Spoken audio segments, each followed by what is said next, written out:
All right. Well, hello everyone, and thank you for joining today's webinar, U.S. Election Outlook with Walter Czaicki at AllianceBernstein, hosted by us here at Mueller Financial Services. I'm Alex Helms, a wealth advisor with Mueller Financial Services, and I will be monitoring today's webinar. In case you're unfamiliar with Mueller Financial Services, we are a financial advisory firm that has served clients for over 30 years. We offer a broad range of services, including financial planning, investment management, risk analysis, insurance services for corporations, business owners, executives, independent professionals, and high net worth individuals. Through ongoing education, sound investment strategies, and a strong sense of teamwork, we enter into a dynamic partnership with every client to best guide their financial investment and insurance planning needs. Today, we've brought on Walter Czaicki at AllianceBernstein to present today's webinar. Walter, will you go ahead and introduce yourself and your company to the audience, please? Yeah, sure thing, Alex. Good day, everyone. Alex, thanks for having us. Speak for all of us at AllianceBernstein. We appreciate the partnership that we have with you and your colleagues at Mueller Financial. So my role at the firm effectively is an investment strategist. And I'll put a double underscore under that in terms of being an investment strategist, not a political strategist, but I work with others who put together this content that we're going to cover today regarding the election, but more importantly, investment implications of elections is what I really want to key in on today, where the rubber hits the road. And my role with the firm is beyond driving content such as this, our view of the world, as I like to call it, in terms of our outlook on the equity markets, the economy. I work with a team that assembles that, as well as working very closely with many of our portfolio managers in our equity services that we bring to bear for our clients at the firm. Yes, thank you very much, Walt. Just a few housekeeping items here today. Unfortunately, a live Q&A is not going to be available for this current session. If you do have any questions, though, please feel free to, as always, contact your Mueller Financial Services representative, as we'd be happy to speak with you individually, as our contact information will be available here on the next slide as well. A recording of this session, however, will be made available following the presentation, however, not immediately. So please be on the lookout. We'll have that going via LinkedIn and our Mueller Financial Services website. So all you folks, please be on the lookout for that as well. Or if you're unable to attend today, we can certainly help you view it that way. From this point forward, though, I'm going to hand things over to Walt, and everyone enjoy. Thank you, Alex. So the title of the presentation that you all can see is "Politics Don't Matter" with a question mark. I think just in terms of just how the nation has become increasingly polarized, which I'll provide a little statistics on that, makes one wonder, do they matter or don't they matter? And historically, a lot of presentations that you all may have seen in the past have concluded, well, they really don't. And again, this is not to suggest that anything bad is going to happen. We don't think that that's the case, but we want to go a little deeper beyond just what many people dismiss as don't pay attention to it. Because as active managers, as we are at AllianceBernstein, we do have to be mindful. We have to take some of these things into consideration. But in the final, we want to look for opportunities. And Alex and I were talking about this before.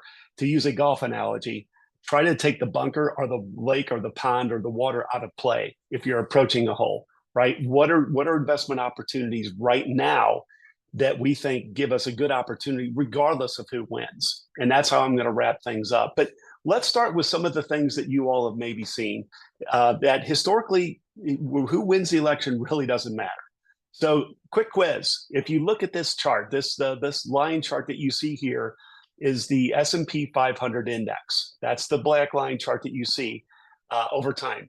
And while we can't interact on the phone, but what I do in a live audience is like, okay, quick, tell me who was the president, who was in charge during these periods of time. If this doesn't help you, then we go to the next one, where in shaded in blue is when a Democratic president was in power, and in red was a Republican president in power. Still doesn't help. Okay, well, let's go a little further. Again, this is going back to the 1960s or in the 1960s. But in this case, we take the data further back. We looked at the Dow Jones Industrial Average all the way back to January 1st of 1937. And the reason why we do that is the S&P 500 didn't come to bear until 1957. So let's go further back. Has it really mattered? You could see Democratic president or Republican president. It really hasn't mattered. The rate of return under the regime was about 7%. Something else you might be familiar with is, okay, well, what's the structure? If it's who's in power in the White House, but what about Congress? Well, typically, if you have a divided government that you see on the left here, it's been better than a unified government. It's this really that you see on the right, so by about 3%. But both rates of return have been positive. Again, this is going all the way back to 1937. And I'd say if there's a punchline here, if you look at what's on the left, gridlock is typically good because what one says on the campaign trail and what they can also ultimately enact are two different things. And the divided government actually sometimes acts as a check or a balance against who is in charge of the White House. But positive returns nonetheless. But I think the key thing where we want to be mindful of, and I know this is what your advisors at Mueller Financial stress, is to really stay the course, maintain the portfolio mix that's right for you and your family or your ultimate beneficiaries, whoever those may be, because over time, the equity markets tend to do well. And again, we'll go back to our old friend, the Dow Jones Industrial Average here. What's interesting is, if you look at this is the classic, if you go all the way back to 1937, what's the growth at $10,000? What's it look like under a couple different scenarios? Well, first of all, some may be of the mind that says, okay, I want to only be invested if a Republican president is in charge of the White House because they're pro-economy, et cetera, whatever notion you want to throw out there. This has been your rate of return. This line that I'm pointing at here, a purple line.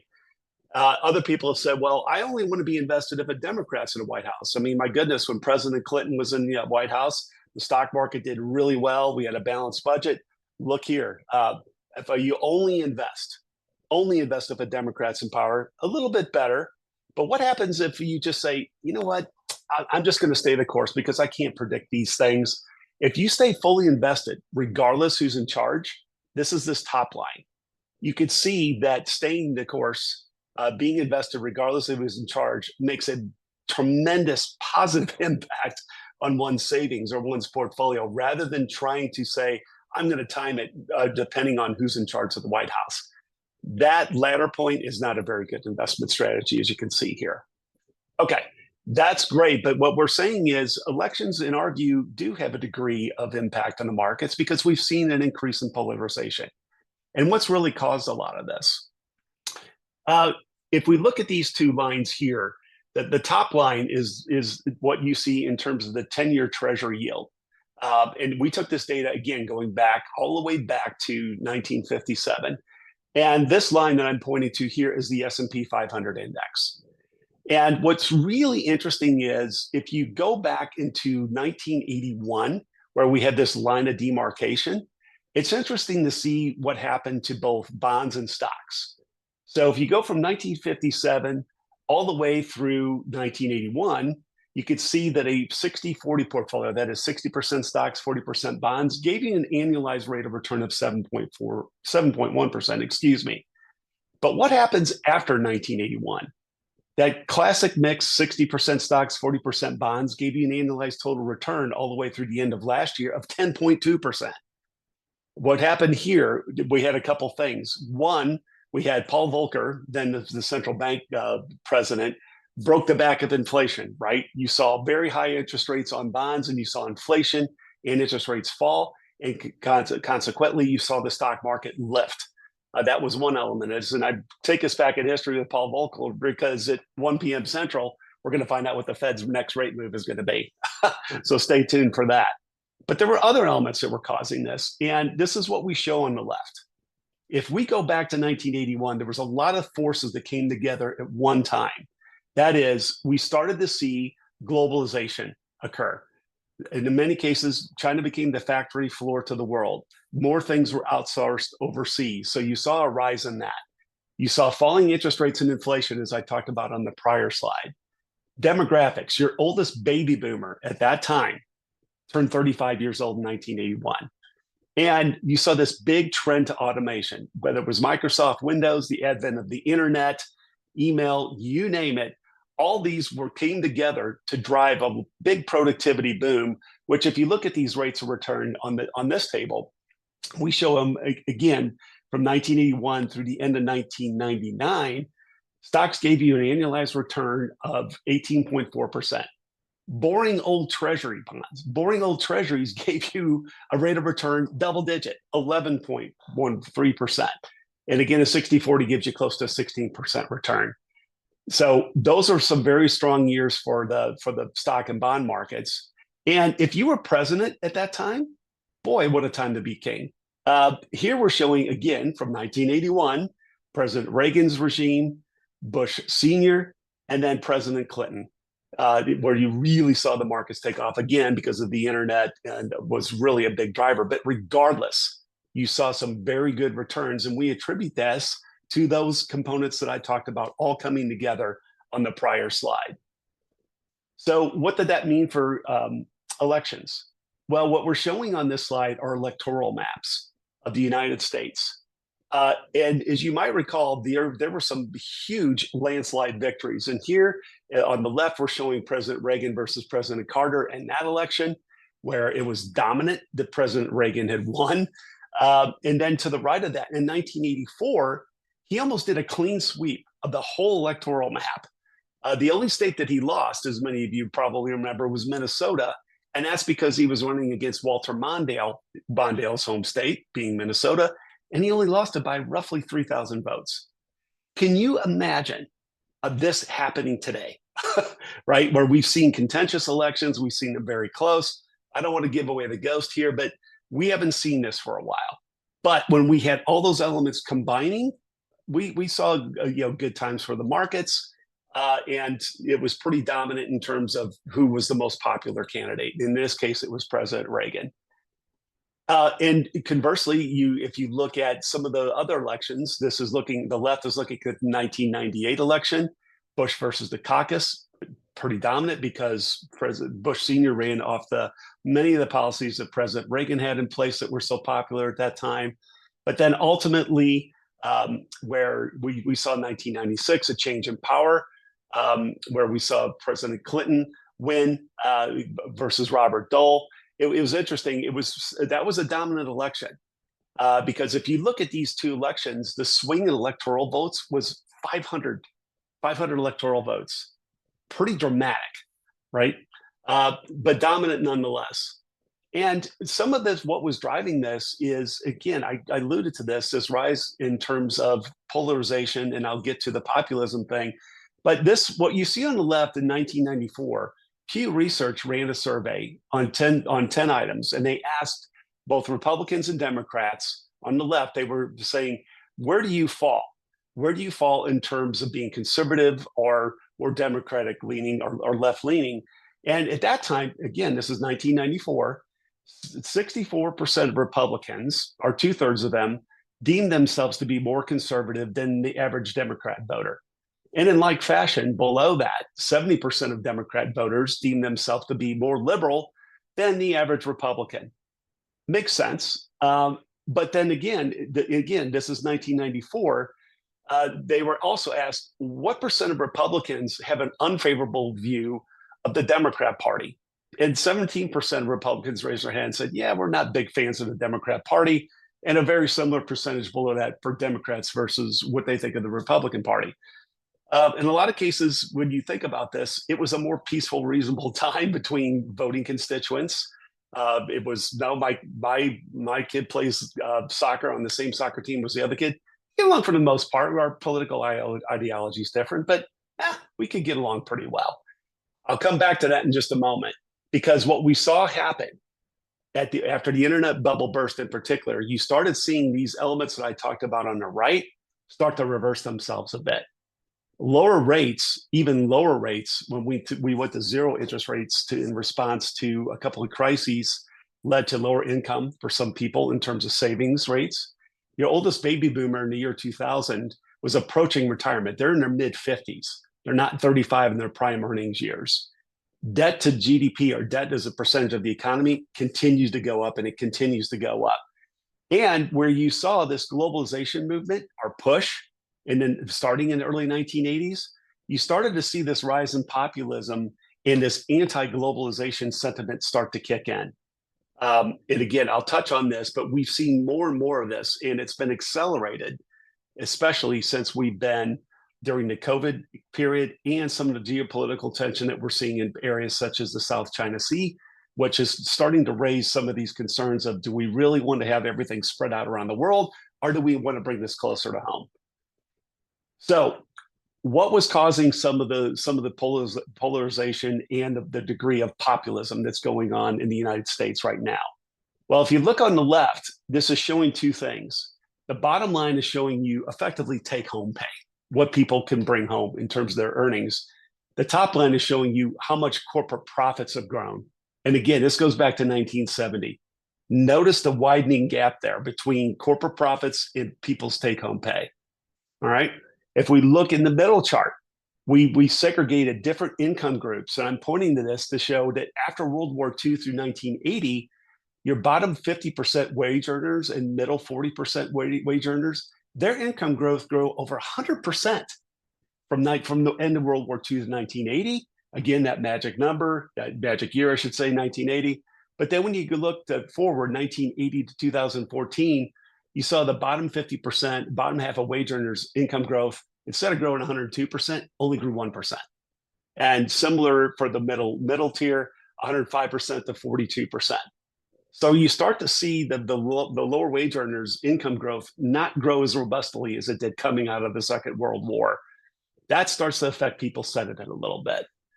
And it gets better, because if we look here, those with an advanced degree, say a master's degree or an MBA, if you will, versus someone with just a bachelor's degree, look at the wage gap there. And it's even significantly lower if we were to post up those with just a high school degree, for the most part. Again, this is average, doesn't cover everything, but a huge wage gap. And then you started to see over time, more and more manufacturing jobs moved overseas. The people in terms of memberships and unions fell dramatically. So all of this is leading to this big wage gap or income inequality that I mentioned. And then another key tipping point, after what we saw President Clinton exit office, enter George W. Bush. What happens right around this time? The tech bubble bursts. And again, this black line is showing you what the stock market did. It starts to fall dramatically.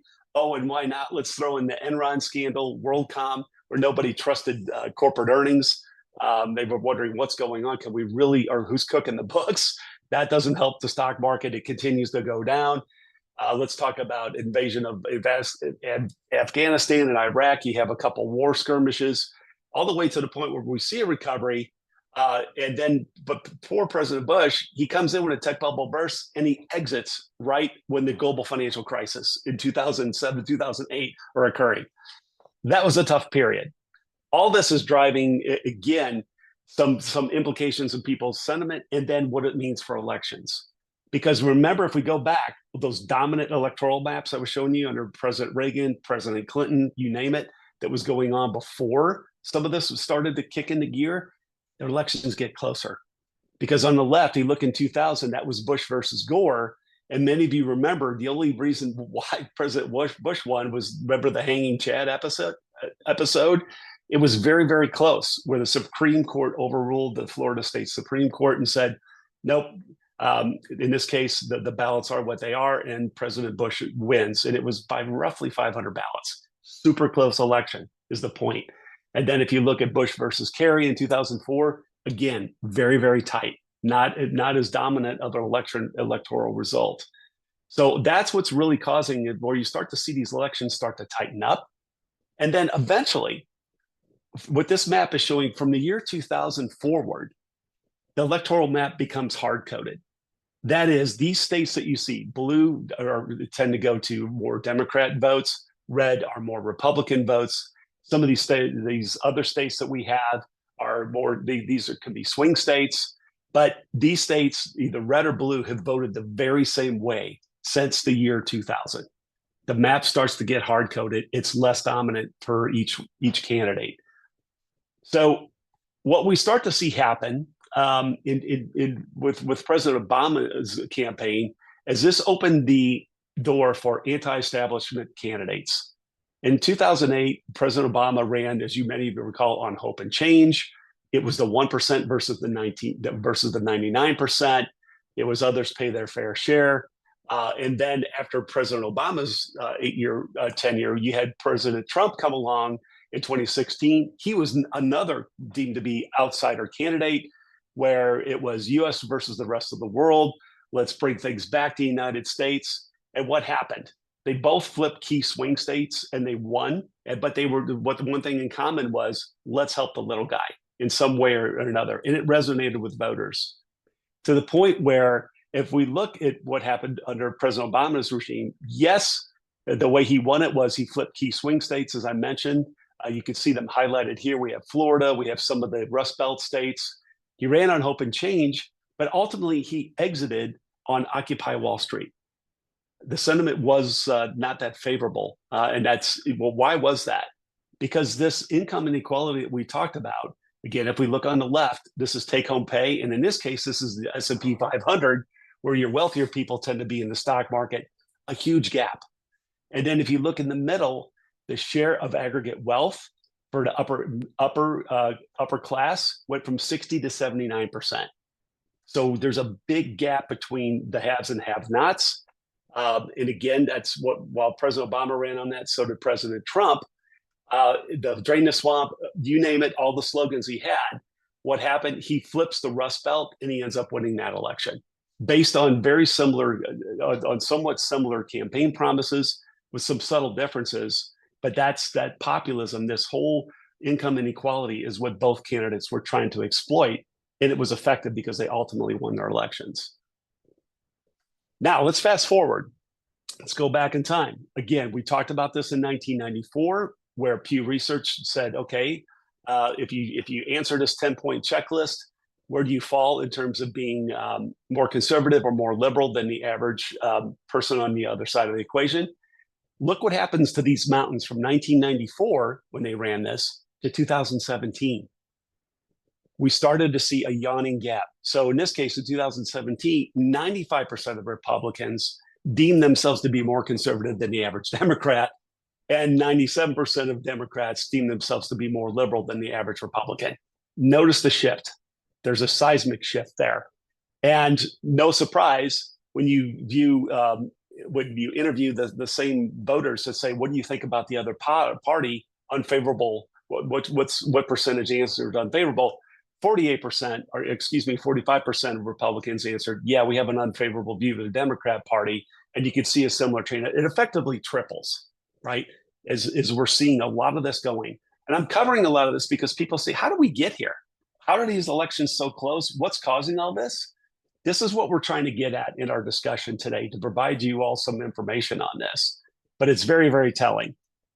And then from 2020, during President Biden's election, he did reforms the blue wall. He won the key states, Wisconsin. He won Minnesota. He won Michigan. He took Pennsylvania. He took Georgia. Right, a lot of these things that happened where we've seen demographic shifts, you name it, that really led to this. But the key point is we've seen this heightened polarization, income inequality has really affected people's voting sentiment in a lot of cases. Now, but regardless, we've seen that, at the end of President Obama's tenure, this, again, if we go back to the last couple of years of the stock market here that I'm pointing to, didn't do much because, again, remember, he ran on hope and change, but he exited on Occupy Wall Street, right? President Trump comes along. What happens? The stock market rips to the upside after he's elected. Why? Because he was talking about tax cuts. His opponent, Hillary Clinton at that time, was not about tax cuts. And the stock market perceived that as being more business friendly, and the market took off. That's what we mean by policy implications can have an effect on the stock market. During President's tenure, unfortunately, we had COVID occur, the stock market sells off. But then later that year, what we saw in 2020 was the prospect of COVID vaccines. The economy started reopening, and we saw a lot of fiscal stimulus and monetary stimulus hit the system. There was a lot of direct money being sent to people, central bank eases, and then President Biden comes in and he doubles, if not triples down on that. And the stock market takes off, right? So regardless of these candidates' popularity in the waning years, we've seen the stock market really do pretty darn well under these different regimes. Again, Staying the course is what really matters here. So what do we see happening for this election? Well, to state the obvious, there's just been a few things going on. We've had debates that have been rather contentious. We've had President Biden ultimately drop out of the race. And if we look at the polling odds right now, after President Biden dropped his bid for the reelection, we're showing this is from Real Clear Politics, that this is just the betting odds in terms of what investors think, who's going to win the race. After the first debate that we saw between President Trump, former President Trump, and President Biden, you started to see President Trump's odds go up meaningfully, and then there was a spike after the first assassination attempt. Thankfully, that wasn't successful. He gets a bump, and then after that Biden-Trump debate, you see President Biden's odds drop. But then enter Kamala Harris. Look at the likelihood of the convergence now of her odds of winning versus President Trump's. It looks pretty darn close. And our sense is it's likely to still to be a very, very close election. So stay tuned. I have no idea who's going to win. Again, I'm an investment strategist, but the reality is our expectation was it was going to be close. But really where it matters for investors and what we've been talking about, why does inequality matter? Because it dictates what likely could be policy, what policies could be enacted. Again, if we go back to the President Trump example, after he won, he was about tax cuts. Hillary Clinton was not. The markets really got a boost out of that. President Obama continued some of the stimulus programs that we saw to kind of stimulate the economy coming out of the global financial crisis. The markets did pretty well. They did well under both presidents. But if you think about in terms of policy regimes or polarization or the whole idea of populism, many people think of it as what do people on the left side of the equation think versus the right in terms of political sentiment. So if we go with the left, it's often a bigger state, more regulation, progressive taxation. We list a few of those. Where on the right-hand side, it's a smaller state. They're more about deregulation, tax cuts, if not flat taxes. But we could think of this also in terms of North and South. It's not just economic left or economic right, because populism really is about the little guy. Again, think of that example. That's one thing they had in common, President Obama and President Trump, was some difference in textures, but it was really about the little guy. Workers, not corporations, right? When we think of South, this is what we often call cosmopolitan liberalism. And I don't want you to confuse that, because really this could be established elites both on the right and left. They're more about corporates, not workers, globalism, etc. So this is kind of a roadmap or a compass that we look at. And this also has implications for where we see fiscal policy, or maybe the increase in deficits that are often top of mind for investors. And we show different scenarios. In the interest of time, I'm not going to clear all of these. But the punchline is, if there would be a Republican sweep here in the upper left-hand corner, the likelihood of more fiscal stimulus and accordingly debt to GDP going higher, we deem that likely. And the same for if there were a Democrat sweep. We would think you would see more and more fiscal stimulus, not central bank activity. This is more entitlements or government spending, bottom line, right? Whereas if you see a split, it depends. In this case, if it's Democrat White House and a divided government, we would think that there would be less fiscal stimulus that would hit the system because there would just be too much consternation, things wouldn't get passed. Where if President Trump were to win and it was a divided government, it really depends on tariffs. It depends on what is implemented. Again, the Trump campaign is running on tariffs. If they get that implemented, we'll see. But if it's a divided government, the likelihood of that happening is probably not as great as what they're promising on the campaign trail. So stay tuned for that. Again, all this has implications, and it can ultimately affect the stock market. So what's an investor to do, right? And this is where I go back to my golf analogy that I talked about. This is, let's take the bunker or the water out of play as we're approaching the golf hole here. We want to look for areas of opportunity in the stock and bond markets that regardless of who wins or what it gets enacted, these to us are easy shots. These are chip shots. These are layups. If you want to talk about basketball, to us, we think give us an opportunity to invest because the price of a lot of these stocks here that we see on the left-hand side are priced very low. There's low expectations. And oftentimes, if they deliver better than expectations, those stocks go up really well. If you look at a few of them, just to name a few, if it's oil and gas, and some people might say, well, is that really going to work under a Democratic regime? Because the Keystone Pipeline, et cetera, et cetera. The reality is that even if we are running alternative forms of energy, you need natural gas as a backup. There is an energy transition that's in play right now. And this is going to be an area of opportunity, regardless if we're going to alternative forms of energy, that is going to be with us for quite a while.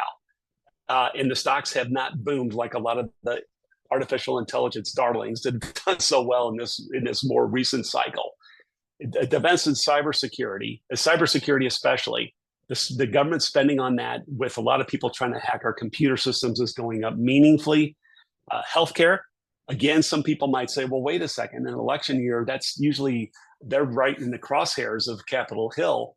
But what we find is there's a number of companies in healthcare that actually, with their innovative technologies, be it robotic surgical or medical device companies, that actually lower the cost of healthcare. That keeps them out of the crosshairs of Capitol Hill, and a lot of those stocks are very, very cheap. Dividend-oriented stocks, especially as we expect interest rates to go down, they've been left behind. They look really, really attractive. And the last are smaller cap stocks or smaller companies. Think of someone like the retailer Five Below, for those of you who may be familiar with them, versus Walmart. Five Below still has a square footage opportunity there. And a lot of those stocks, again, have not participated as much as, say, Microsoft or Amazon or Apple Computer, as an example. So we're finding a lot of opportunities here, regardless of who wins, because the stocks look very cheap and there's many ways to win. On the fixed income side or bond side, we're looking at right now the real yield that you could get on TIPS, or Treasury inflation protected securities, are quite attractive. And we expect inflation to go down. If that happens, those bonds get a bid and they tend to do really, really well. And we're looking at other areas, be it in corporate bonds or high yield bonds, where the yields are very, very attractive. And if we're right that the Federal Reserve, that is going to be on this continuing rate cutting phase, lowering rates, we view this as a limited time offer. In other words, you want to lock in some of these interest rates now, because a money market fund or cash is not going to generate a capital gain for you. Yes, it's safe money. I understand that the yield has been there, but if the Fed lowers rates, those yields on your cash or money market or CDs are going to drop like a stone. You want to lock in these interest rates while you can, and also take advantage of some of these areas of the stock market that I talked about on the left that have been left behind. And they give us compelling opportunities regardless of who wins. So we've covered a lot of ground here. I think that there's three things that we want to talk about, which is effectively, we've seen what has led to the elections being so tight, being jump balls, if you will. Again, income inequality, polarization, that's really what's caused this. Two, certain policy implications can move the stock market in the near term. But three, over time, regardless of who wins, going back to that, I think it was the third chart that I showed, just staying invested regardless of who's in power really is the best strategy. But you want to look for opportunities that we're talking about on this slide that give you a low-cost way and a lower risk way to kind of play this going forward. That's our best thinking. And again, as you work with your financial advisors at Mueller Financial, they're going to know what's best for you in terms of your risk budgets. They know your goals. They know your circumstances. But this is where we're finding opportunity. I think that's the most important point I wanted to end with. So, Alex, let me stop there. I want to keep the time and turn things back to you. Yeah, thank you so much, Walt. I think you really brought up a lot of good points for all of our clients to think about, and really brought some insight into kind of the why behind these elections have, continued to become closer and closer. So, I know we certainly at Mueller really appreciate you and your time today, and I know that all of our clients do as well. As previously mentioned, we're hoping to have a recording that will be available in regards to the presentation that Walt put on today. So please be on the lookout for that. Walt, if you'll just go to the next couple screens there again, just showing our contact information. I'm not sure if that was on there. I Okay, didn't no see worries. that. But any clients, feel free to reach out to, your financial advisors. Again, my name, Alex Helms, and again, Walt Czaicki from AllianceBernstein today with a presentation. We really thank everyone for joining today, and please don't hesitate to reach out to, like I said, to your advisor with any questions or follow-up items, as we're happy to discuss these things more in depth with you. And again, thank you today, Walt. I think you did a great job. Thank you, Alex. Appreciate the opportunity and good day to everyone. Thank you. Bye now.